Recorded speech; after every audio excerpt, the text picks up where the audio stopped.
بسم الله الرحمن الرحيم. الحمد لله رب العالمين، الصلاة والسلام على أشرف المرسلين سيدنا ونبينا محمد. أما بعد، السلام عليكم ورحمة الله وبركاته. أنا وقاس عبد الرشيد وقاس روبلي وقاس سودي waxaan maanta halkaa ka soo tagnay Jigjiga.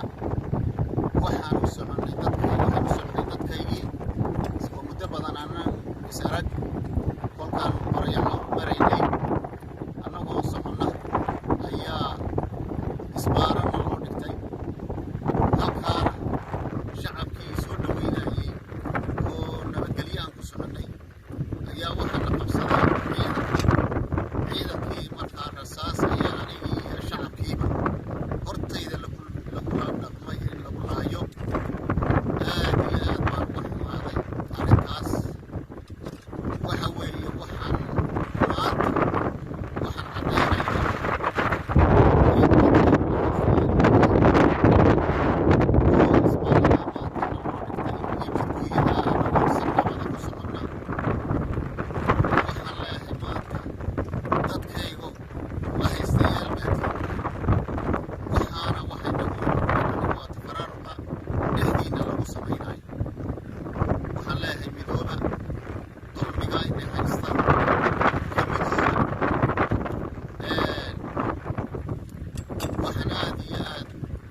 ilaahay uga baryayaa inuu caafimaad siiyo dadka halkaa ku dhaawacmay, kuwa dhintayna Allah u naxariisto.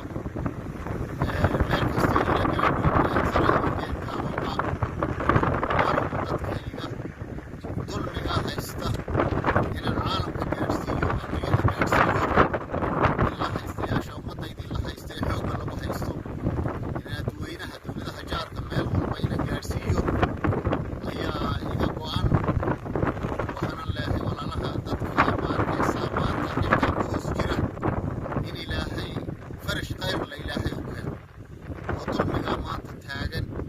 تعديها يا حركة يا مشكلة لو حي وهوية ماشي عدنا وما بري عدنا وما فريسنا يا ماشي عن كل شيء وقولي يجي حي أنا المان ثاني قال لي يرجعيه والله إذا سوق لي ميس تاس يعني واحد ينفعيه وهوية أروح له مقدر يعطى من شيء.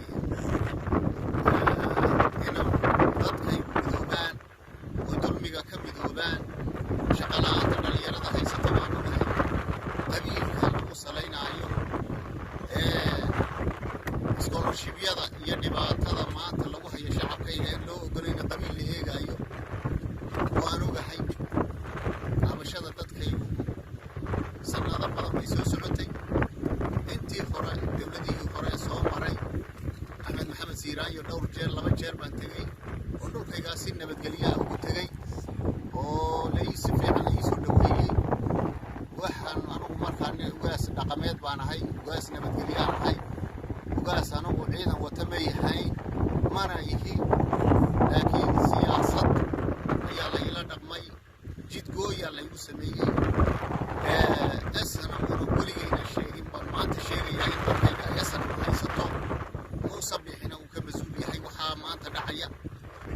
isagaa ka mas-uula, isagaa waxaasoo dhan ciidankaa noo soo diray, jidgoodyada isagaa noo sameeyey. ilaahay wixii dhan u geystayna isaga ayaa ka mas-uula. waana la xisaabtami doonnaa, taariikhduna way qori doontaa. ilaahay